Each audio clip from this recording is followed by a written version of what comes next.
Assalamualaikum warahmatullahi wabarakatuh. Waalaikumsalam warahmatullahi Warahmatullahi wabarakatuh. wabarakatuh. Mungkin Assalamualaikum warahmatullahi wabarakatuh. Izin stitch ya, channelnya Ustadz dan Aginah kalau nggak salah. Alhamdulillahirabbil alamin. Allahumma shalli ala sayyidina Muhammad wa ala ali sayyidina Muhammad. Menanggapi pernyataan saudari Aginah yang penuh rasa haru dan sedih ya. Saya secara singkat memberikan pernyataan bahwa salah satunya kalau kita ditimpa musibah, kuncinya salah satunya sabar. Karena tidak ada musibah yang akan menimpa seseorang hamba kecuali atas izin Allah Subhanahu wa taala. Dan hadapilah dengan sabar. Wabassiris sobirin allazina iza asobarhum musibah qalu inna lillahi wa inna ilaihi roji'un. Kabar gembira bagi orang yang bersabar yang mengatakan manakala kita tertimpa sesuatu ketakutan, kelaparan, kekurangan harta, jiwa, anak dianiaya seperti ini, katakanlah bahwa semua milik Allah akan kembali kepadanya dan semua Allah yang mengatur. Kita hanya berusaha. Manakala kita sabar, kita berserah diri, berikhtiar dan tetap memohon petunjuk kepada Allah SWT melalui sholat. Maka Allah SWT menekankan, ya ayyuhallazina amanu sta'inu bisobri wassalah innallaha ma'as sabirin. Sesungguhnya orang yang sabar dan mohon petunjuk kepada Allah Subhanahu wa taala akan diberi petunjuk, akan diberi pertolongan dan akan diberi kedudukan oleh Allah Subhanahu wa taala. Innallaha ma'as sabirin. Juga di samping itu akan mendapatkan ampun dan rahmat dari Allah Subhanahu wa taala. Ulaika alaihim sholawatum mir rabbihim warahmah wa ulaika humul muhtadun. Itu kuncinya sabar.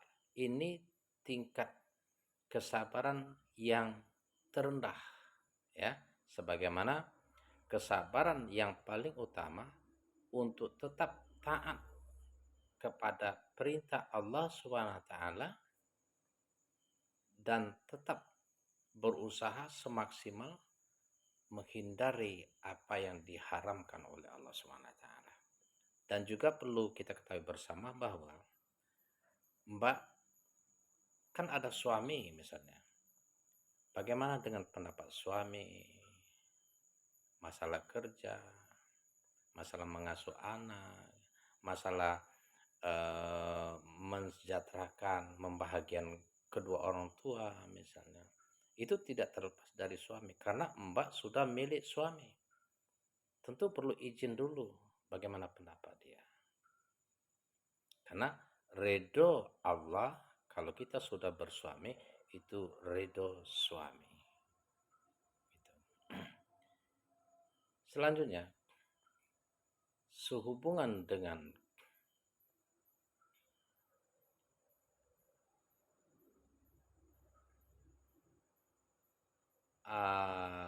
apa tadi?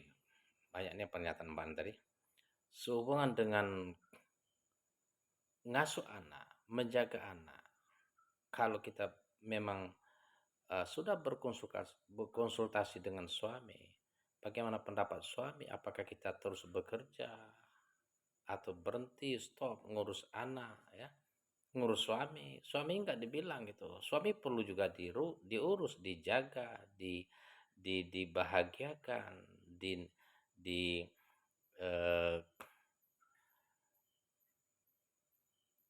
ditaati gitu kan, agar kita berbakti kepada suami itu adalah peluang masuk surga dari pintu manapun, ya, setelah kita taat kepada Allah Subhanahu wa taala. Bukankah misalnya anak, kalau kita sudah memang sudah banyak uang, sudah jadi pengusaha, itu mungkin lebih ringan. Siapa yang mengasuh anak kita? Kita ajak ikut.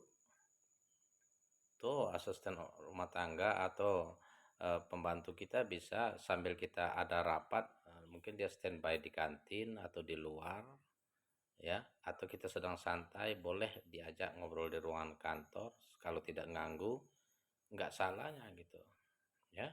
Jadi banyak cara untuk mengatasi suatu persoalan yang boleh dikatakan kecil kan, em, setelah kita berkonsultasi sama suami, sama orang terdekat gitu kan, di sehubungan dengan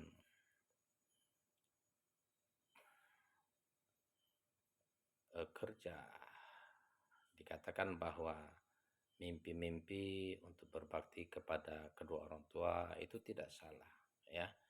Impian dari kecil untuk membahagiakan orang tua itu sangat baik sekali, ya. Pahalanya cukup besar karena berbakti atau bersedekah, berinfak itu yang pertama kali adalah kepada kedua orang tua, kaum kerabat, anak yatim dan fakir miskin. Semakin banyak rezeki, semakin banyak yang kita lakukan atau kita sedekahkan. Tetapi pahala bukan ukurannya dari berapa banyaknya, tetapi seberapa ikhlas kita karena Allah Subhanahu wa taala. Karena Allah Subhanahu wa taala mengukur atau memberikan pahala itu tidak sama, akan tetapi sesudah kadar kemampuan dan keikhlasan seseorang hamba. La yukallifullahu nafsan illa wus'aha. Laha ma kasabat wa 'alaiha maktasabat.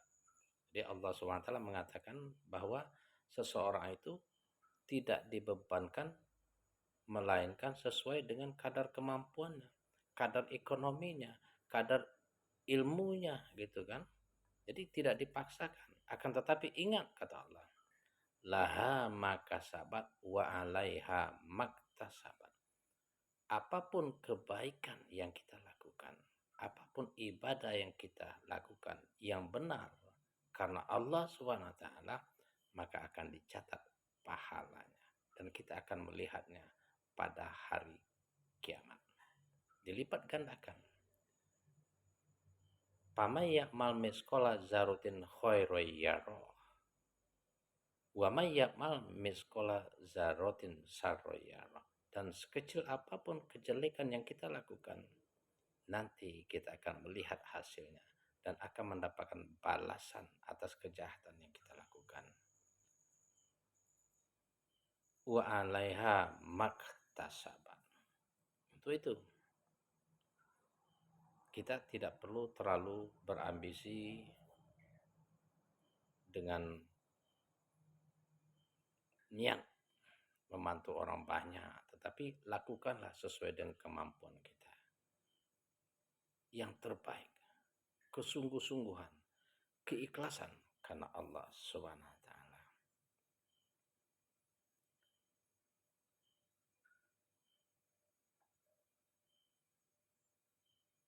Jadi itu, ya, boleh saja kita pergi kerja di luar, ya, kerja sampingan untuk membantu rezeki keluarga, akan tetapi atas ridho suami, ya, ridho suami yang paling utama. Jangan melangkahi kaki suami. Kalau kata suami jangan, ya jangan. Ingat itu. Karena betapapun tinggi ibadah kita, kalau suami tidak ridho, kalau suami tidak ikhlas, atau melawan suami, harapan kita tidak akan selamat. Karena kata Nabi, seseorang itu tidak akan diampuni dosa-dosanya, tidak akan diterima pahalanya, manakala